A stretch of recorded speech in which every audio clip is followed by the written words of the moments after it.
Mortal Kombat has given us some of gaming's most iconic fighters across 3 decades of brutal combat. But for every Scorpion and Sub-Zero, the franchise has also produced characters so catastrophically bad that their own creators actively mock them. We're talking about fighters who appear in games as severed heads, characters killed off one panel after introduction, and roster additions so universally despised that Ed Boon himself went on record saying he never wants them back. That's why today, I'm breaking down the 8 worst and most useless characters in Mortal Kombat history. Starting with the fighter who earned genuine hatred from both fans and developers, HSUHAO.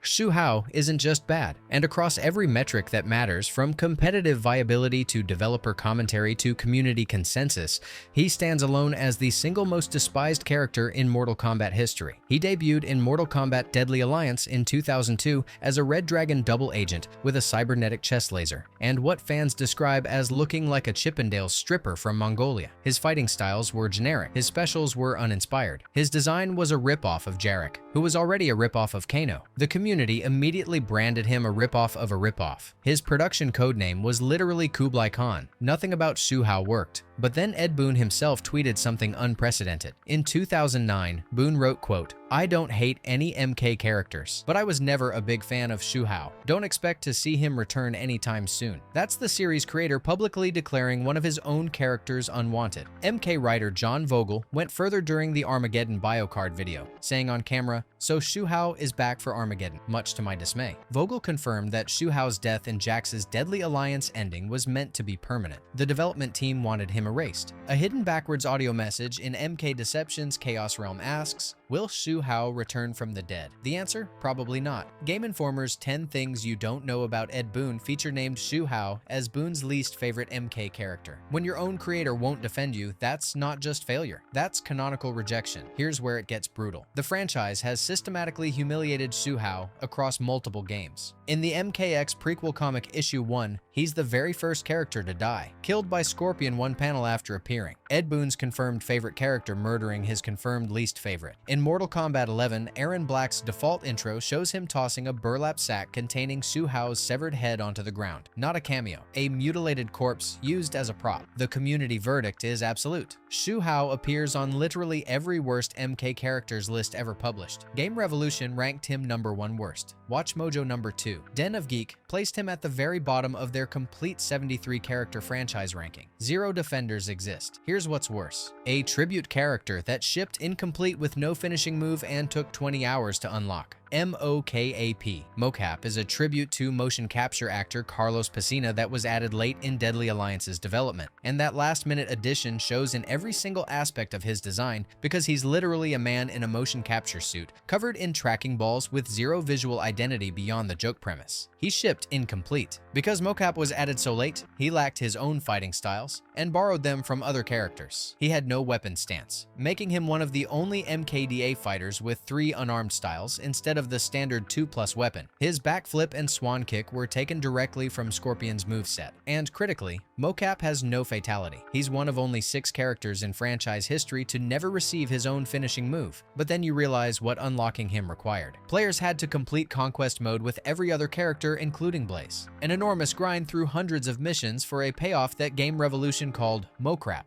The entire unlock process took over 20 hours of gameplay to access a character with literally nothing unique about him. His story existence is questionable at best. The bio is set during Johnny Cage's non-canon ending, making him arguably not even a canonical character. He was hired as a motion capture actor for a Johnny Cage movie and accidentally ended up in the realms. In Deception's Conquest mode, he wanders Order Realm and Chaos Realm confused. If you punch him in Chaos Realm, he yells, "Ow, my balls." That's the joke. His Armageddon ending has him defeat Blaze, cause an explosion that kills everyone including himself, and become a constellation. Watch Mojo ranked him number 1 worst MK character ever, stating, as a joke, Mocap is not particularly funny. As a legitimate fighter, Mocap is shallow and underdeveloped. Combine those two, and the result is a character who has no reason to exist. Screw Attack placed him at number 2 worst. Comicbook.com put him at number 6 on Should Never Return. Game Revolution's verdict was devastating. Mocrap is the absolute worst joke character to ever appear in a video game. Here's the one surprise. Content creators PND Ketchup and Mustard found that Mocap was actually viable in Deadly Alliance because he shared Sonya's Taekwondo style, which was considered top tier. He had strong combo options. but almost nobody ever used him in serious play because selecting him in tournament was too embarrassing. But if a joke character nobody found funny seems bad, that's nothing compared to the fighter whose development codename was literally Ken Masters. Cobra. Cobra is a blonde American martial artist in a white karate gi who debuted in MK Deception, and his development codename was literally Ken Masters because he's a shameless Street Fighter ripoff that NetherRealm didn't even try to hide. A German gaming magazine published beta screenshots identifying him simply as Ken. Screw Attack called him a direct knockoff, only not being able to pull it off and turning him into a generic white guy, ranking him number 5 worst MK character ever. His entire visual design screams bootleg Street Fighter character, white karate GI, blonde hair, American fighter aesthetic, every single element borrowed from Capcom's playbook. But then, you look at his moveset and it gets worse. His special moves include Windmill Kick, Burning Fist, Telepunch, and Chi Blast. Critics describe them as very basic and uninspired martial arts moves that could belong to any generic fighting game character. His fighting styles were kickboxing, Shorin-ryu, and Kali sticks in Deception. Nothing distinctive, nothing memorable, nothing that justified his existence on the roster. His backstory is both generic and tonally bizarre. He's a martial artist who started killing people for fun and was recruited by Cabal for the new Black Dragon clan. That's it. Nerd Bacon magazine's verdict was devastating. There's not even a real reason not to like him. He's just so completely unremarkable that there's nothing to like. 100% useless. Reset era users piled on. He's bland, boring, and should have never graced the series. Cobra is nothing. WatchMojo ranked him number 5 worst, noting Cobra's look is inescapably similar to Street Fighter's Ken, but that is far from his biggest problem. Cobra brings nothing worthwhile to the games. He was killed off-screen by Aaron Black before MKX. Aaron tells Kano, "I think his name was Cobra." Even his death is treated as barely worth remembering. Here's the ultimate irony. Competitively, Cobra ranked number 4 out of 24 on the official MK Deception tier list, upper tier. This competitive viability did absolutely nothing to redeem his universally despised design. Meanwhile, his Black Dragon partner Kira ranked dead last at number 24 in that same tier list. Kira borrowed Kano's Cannonball and Sonya's Kiss as her specials, having only one original move. Together, Cobra and Kira represent the nadir of 3D-era character design, clones of better characters with nothing original to contribute. At least Cobra ranked upper tier competitively, unlike the Master whose signature moves are vomiting and farting on opponents. Bo Rai Cho. Bo Rai Cho's character concept is actually solid, and that makes his execution one of the franchise's most frustrating failures, because NetherRealm turned a compelling mentor character into a vehicle for fart and vomit jokes that undermine the entire franchise's tone. His backstory has real weight. He's an outworlder who can't fight for Earthrealm in Mortal Kombat tournaments due to realm restrictions, so he trains Earth's champions instead. He's Liu Kang and Kung Lao's master. His name is a pun on borracho, Spanish for drunk. On paper, this is a legitimate mentor figure with narrative importance. He trained the protagonist who saved Earthrealm multiple times. That's a character worth including. But then NetherRealm gave him Puke Puddle as a signature move. He vomits a pool of acid on the ground that opponents can slip on. He farts mid-match as an attack. He belches to damage opponents. IGN's Mitchell Saltzman called him a mess of ideas all sloppily thrown together to create a character of contradictions, ranking him 8th worst MK character. Den of Geek described him as a Shaw Brothers Boogerman whose gag wears thin after the 3rd time you use his puke attack. Nerd Bacon captured fan frustration perfectly. We made it over 10 years without toilet humor playing a role in Mortal Kombat. The series had maintained a certain tonal consistency through blood and gore and supernatural horror. Bo Rai Cho broke that consistency with bathroom jokes that felt imported from a completely different franchise. In MKX, he was widely considered the worst character in the game. A prominent Test Your Might thread titled Worst Character in MKX focused almost entirely on him. His Drunken Master variation was called easily one of the worst variations. His drinking mechanic is just bad. Specific problems included terrible footsie range, especially the Bartitsu variation. Huge string gaps opponents could interrupt. No real projectile easily zoned, and bad frame data across the board. On Event Hub's popularity metrics, his variations ranked 88th through 98th out of all variations, near dead last. Comicbook.com placed him number 5 on Should Never Return, writing, Bo Rai Cho vomits and farts on his opponents. Even for Mortal Kombat standards, seeing Bo Rai Cho's vomit in high definition in a new game feels more torturous than the blood and guts. But at least Bo Rai Cho has personality, even if it's terrible. Unlike the character character who's been ranked dead last in 3 different games spanning 16 years. Shiva. Shiva has appeared in 6 Mortal Kombat games across 25 years, and no character in franchise history has been more consistently terrible from a competitive standpoint because she's been ranked dead last or near last in 3 separate games spanning 16 years. The 4-armed Shokan warrior debuted in MK3 in 1995. She's Goro's counterpart, a member of the same powerful race. Her design is iconic. 4 arms, royal princess backstory, moves that utilize all 4 limbs simultaneously. The concept screams powerful. In Ultimate MK3, she ranked number 23 out of 23 characters. Dead last. In MK Trilogy, she ranked number 28 out of 28 on Nintendo 64 and number 32 out of 32 on PlayStation. Dead last again. Then MK9 released in 2011 with a completely rebuilt engine and 31 characters. She ranked number 31, dead last a 3rd time. But then you look at why she's so bad, and the problems are fundamental. Andrei Stefanov, the world's best classic MK player, explained her UMK3 issues. Her collision boxes are too large. Even when she crouches in block pose, when you hit her, she stands up for a few frames, then ducks again. She has slower recovery than every other character, broken normals, no viable combo strings. REO, a 2-time EVU MK finalist, placed her in F tier on his updated 2025 tier list as the worst in the game. In MK9, the problems multiplied. Her stomp attacks had 30+ frame startup and were massively negative on block. Her teleport had 40+ frame startup, making it useless for gap closing. Her oversized hitbox prevented combos from connecting against half the roster. On Event Hub's matchup chart, Shiva had 0 favorable matchups. Every single one was unfavorable or barely even. Her worst matchup was Cabal at 1.5 to 8.5, one of the most lopsided matchup spreads in NetherRealm history. MK11 created a bizarre controversy. Her Dragon Drop Stomp was initially a full-screen aerial unblockable mix-up that could be delayed and aimed. Pro player C9 Kyo won a $100,000 MK11 Annihilator Cup using almost exclusively stomp spam, then publicly apologized. NetherRealm eventually nerfed the stomp. Post-nerf community matchup data with over 15,000 votes showed she only won or went even with 5 characters. The worst spread in MK11 Ultimate. 3 different games across 3 different decades. Dead last every time. That's not coincidence. That's consistent design failure. Which brings us to the modern character who occupied a roster slot fans desperately wanted, given to literally anyone else. Jacqui Briggs. Jacqui Briggs was introduced in MKX in 2015 as Jax's daughter alongside the other combat kids, and across 2 games, she became the lightning rod for community frustration about wasted roster slots, because fans couldn't understand why NetherRealm kept bringing back the most boring character in modern Mortal Kombat.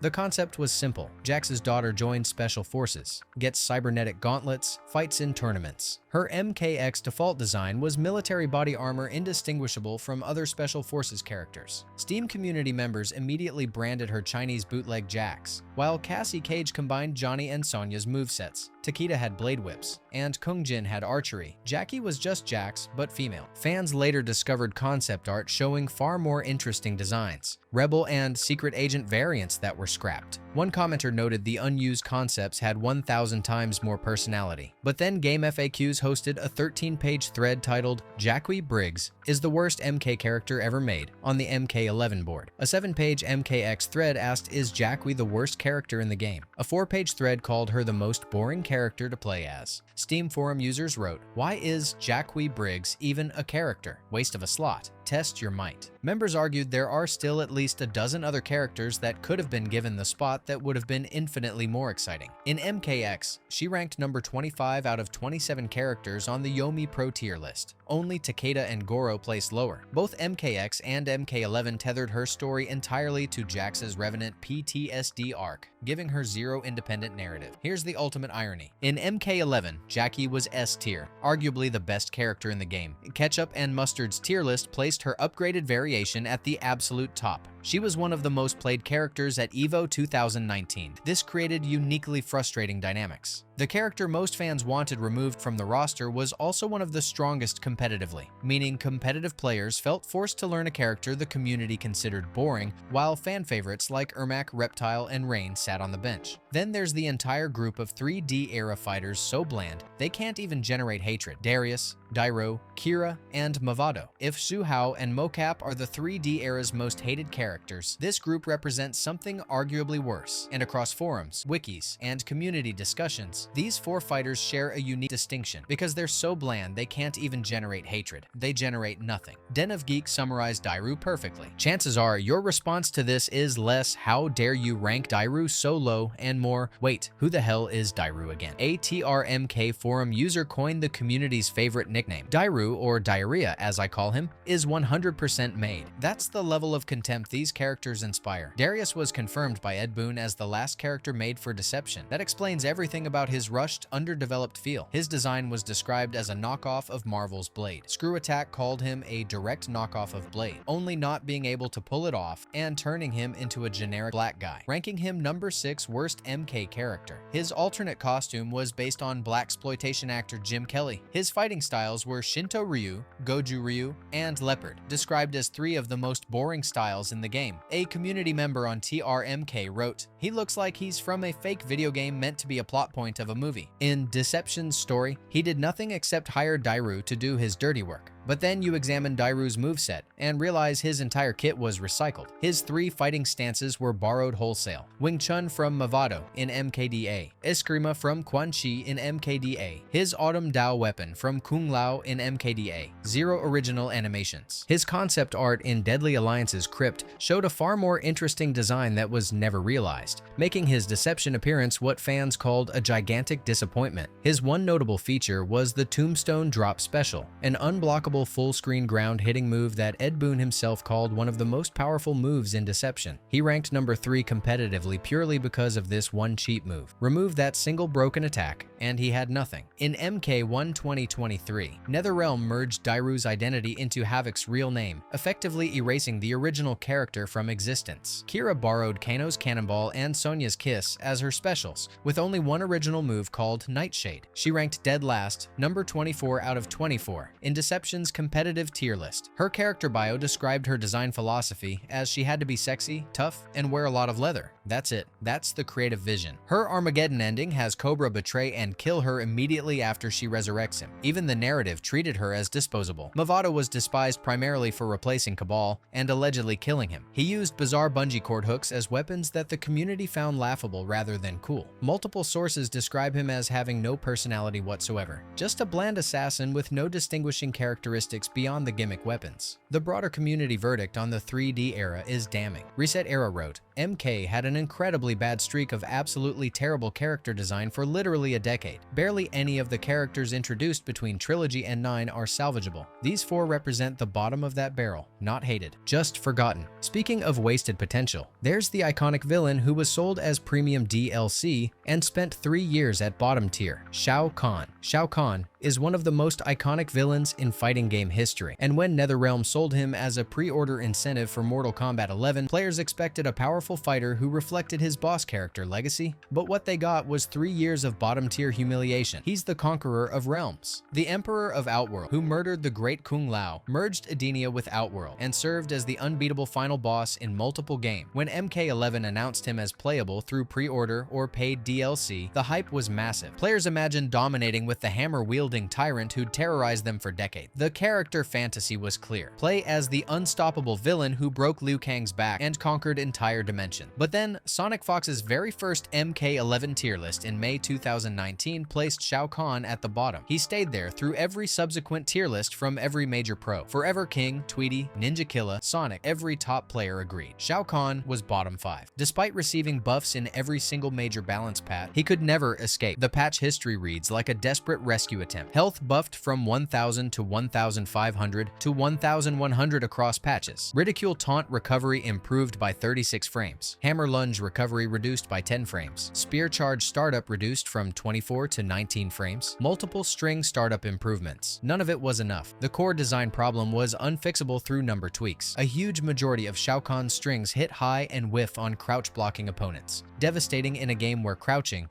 is the dominant defensive position. His only reliable mid-string was not special cancelable, making it a dead end for offense. His F3 4-1+2 canned combo ends with a throw that is blockable. The community's reaction was simply LOL. His D2 uppercut was bugged, frequently whiffing at close range even on standing opponents. His fatal blow had extremely slow startup compared to the rest of the roster. Test Your Might summed up his entire game plan. Just spam B4, F4, and throw. The only time you're using a string is to punish an unsafe move. That's it. That's what players paid real money for. A character whose optimal strategy was to never use most of his moveset. Tournament presence was virtually zero across MK11's entire lifespan. At EVO 2019, with over 1,000 entrants, Shao Kahn was essentially absent from the top 128. Pro player Jakal originally mained him but was forced to switch to Kung Lao to remain competitive. He couldn't win tournaments with the character he paid for. Community frustration boiled over across forums. It's ridiculous how NRS neglects this character. Still insane to imagine this game gave Liu Kang a command grab but not Shao Kahn. The Emperor of Outworld doesn't even have a command grab. The Test Your Might community called it what it was. I especially feel bad for those who spent real-world money to buy Shao Kahn. Honestly, feels like it was a scam. That's not hyperbole. Players paid $5.99 for a character who was competitively unviable for the game's entire 3-year competitive lifespan. Every patch brought hope. Every patch disappointed. The buffs were never enough because the fundamental design was broken. Here's what makes this truly unacceptable. Shao Kahn is a franchise-defining villain who appears in nearly every mainline game. He's as iconic as Scorpion or Sub-Zero in terms of recognition. He's been the face of evil in Mortal Kombat since 1993, and NetherRealm charged money for a broken version of him, then never fixed him despite years of patches. In Mortal Kombat 1 2023, renamed General Shao, the pattern continued. Multiple pro-tier lists from Forever King, Tweety, and Scorpion procs placed him at or near the bottom, calling him too slow and meter-reliant. At EVO 2024's MK1 Top 32, his representation was minimal. NetherRealm appears fundamentally incapable of translating this franchise-defining villain into a competitively viable fighter. 2 games in a row, 2 bottom-tier placements. The Shao Kahn situation represents something uniquely awful in the worst MK characters discussion. It's not just bad design, it's monetizing bad design. It's selling players a broken product with a legendary name attached, then failing to fix it despite community outcry and multiple attempts. Players didn't just get a bad character, they paid for one. And NetherRealm knew he was bottom tier for 3 years and kept selling him anyway. This is worse than Su Hao being terrible. At least Su Hao was free in the base game. This is worse than mocap shipping incomplete. At least nobody paid extra for mocap. Shao Kahn was premium DLC that required either pre-ordering or paying $6, and he was competitively worthless for MK11's entire lifespan. That's not just failure, that's exploitation. If you enjoyed this video and want to see more, click the video on screen now.